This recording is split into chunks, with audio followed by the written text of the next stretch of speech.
Good afternoon, YouTubers. T-Square with T-Square Talk. So part 2 of the video that we started yesterday of all the cool stuff that was in this bag that somebody gave me of miscellaneous money. Obviously, this being the coolest thing, this Franklin, what year is that actually? 63 Franklin. So let's take a look at some of these bills. You know, while I'm going through this, well, first, let me take a quick minute to say, please take a quick minute, hit that thumbs up button for me. It really does help out the algorithm, and it just helps me out. So I do appreciate it if you take a minute, hit the thumbs up. So as I'm looking through these bills, it blows my mind because of, you know, just the numbers that are on these bills. I mean, $1 million, really? Or $1 million of their currency? It just really makes me think, actually, I'll probably go through one side, only because it might be a little, some people want to see both sides really closely. I'll probably go through them, and then I'll flip the whole thing, and then that way you guys can go over it again on the opposite side. But it really makes me understand that this stuff is literally totally worthless. I know some people will be like, I heard one person online saying, well, if it's so worthless, just give it away. You know, or if it's so worthless, why even have it? You know, unfortunately, the world does revolve around this stuff. It basically, everything equivalates. We have to pay our taxes in this. Most people wanted it, our rent in this. And as that happens, you can't really sway people to real wealth right off the bat. It takes a little time to really do that. And, you know, so there's not really any quick fix to it.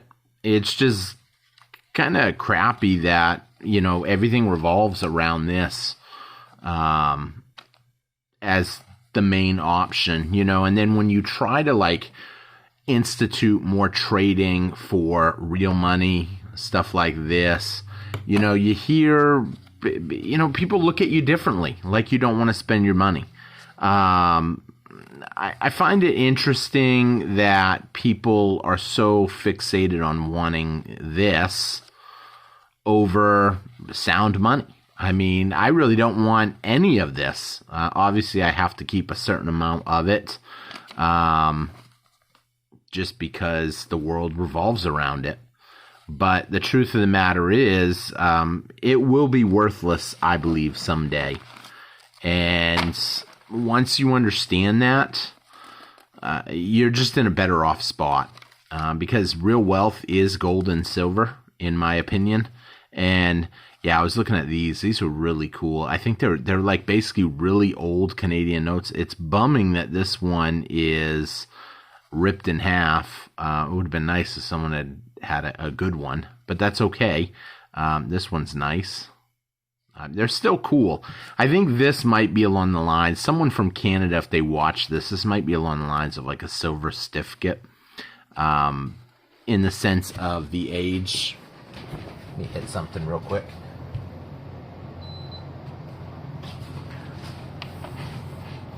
Along the lines of the age of these bills.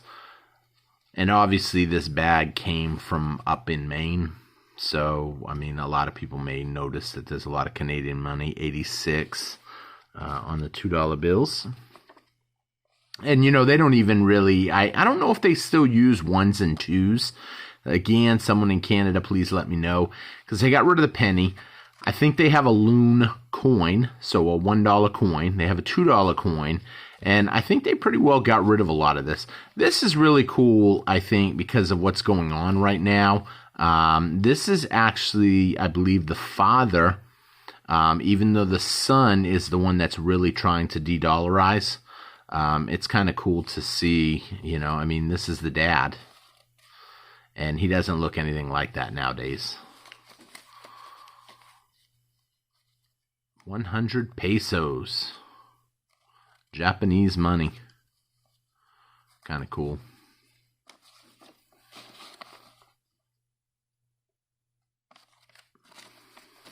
But people will eventually, I believe, wake up to this.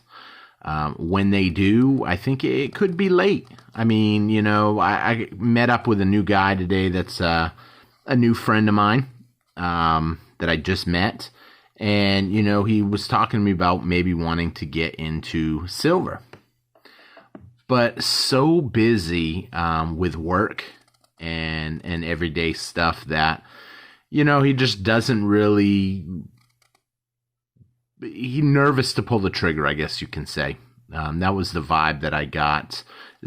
Told me how interested he was, really wants to consider looking more into it, possibly work some trades out with me, some deals. But, you know, just kind of scared to pull the trigger. And I worry kind of for people like that because, you know, we've heard time and time again, the dollar's going to zero and the money's going to crash and all this stuff. But, you know, the truth of the matter is we don't know when it's going to happen. And when it does happen, it's going to happen fast. We're going to see a fast shift, and you'll see a lot of stackers like me, you, maybe you'll be selling. I'm just going to show you guys some of these. I don't want to drag it out. You guys can let me know. These are all foreign, so I really have no knowledge of foreign coins. I'm just kind of looking to see if there's anything that really draws, jumps out at me, kind of like this.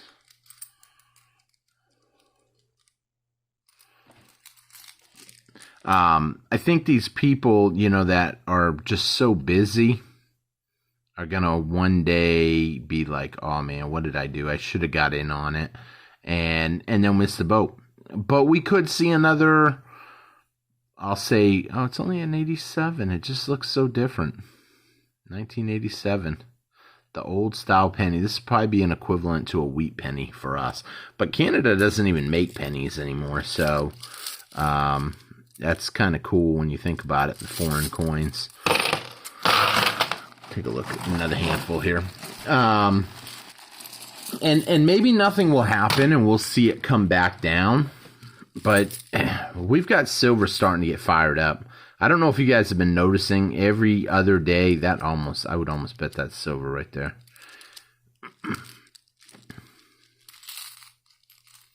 It's Canadian, so someone out there is going to know. Let's check the year. No, I guess not. 1995. I don't think 95 was obviously silver.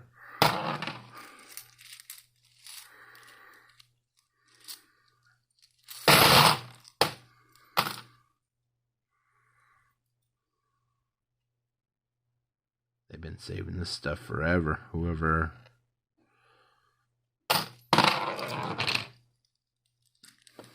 This is what I was talking about the $1 Canadian loon now.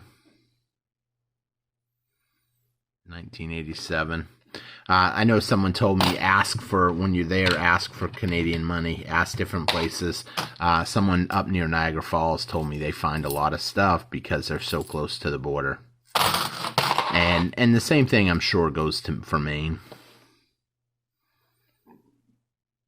1971, 1 cent, little Piggly Wiggly. Kind of cool. But yeah, I think people are gonna miss out at some point. And oh shoot, I don't want to mix that actually. I don't want to mix up the other ones. I probably already mixed everything up. I hate to say it.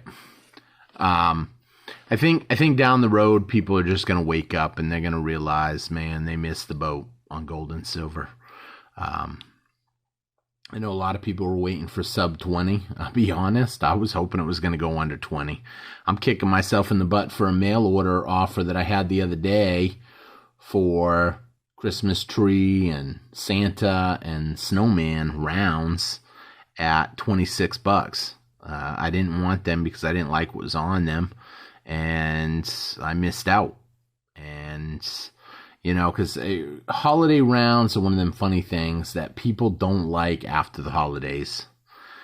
Yes, I understand silver is silver, but when it's got a year, what do you do if someone trades you a 2015 Santa Claus round. Merry Christmas from 2015. It doesn't have as much of an appeal nowadays. And so, you know, I got in that mindset, unfortunately, where I didn't want the cheap silver. I said, nah, that's okay. I'll wait for another deal. And I got burned on that. I should have jumped on it. It was the Black Friday sale. And then as soon as I called back and talked to them again, I ended up, you know, I can't sell that to you now at that price. That's almost silver price. And I was like, yeah, I know. I just thought maybe I'd ask. But it does make you think. You know what I'm saying? So, you know, silver is silver. And I hope a lot of people don't miss the boat on getting into silver. I'll probably talk about this in a video of its own a little bit, because there's a few topics that I kind of touched on tonight. People getting into silver late, people getting into precious metals late after the buzzer.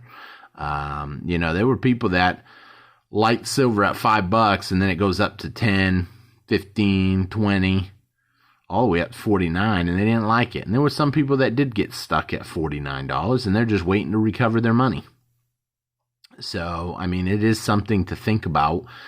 Gold, there's nobody that's behind on gold right now, because gold is pretty much at an all-time high. Unless you're paying a crazy premium. Watch those premiums, though. With that being said, I'm going to run out of time on my video. So thank you all for watching. I hope you enjoyed the video, and I will see you guys next time on T-Square Talk. Take care, everybody. Kind of some cool stuff. I was pretty happy with everything. So take care, everybody. Bye-bye.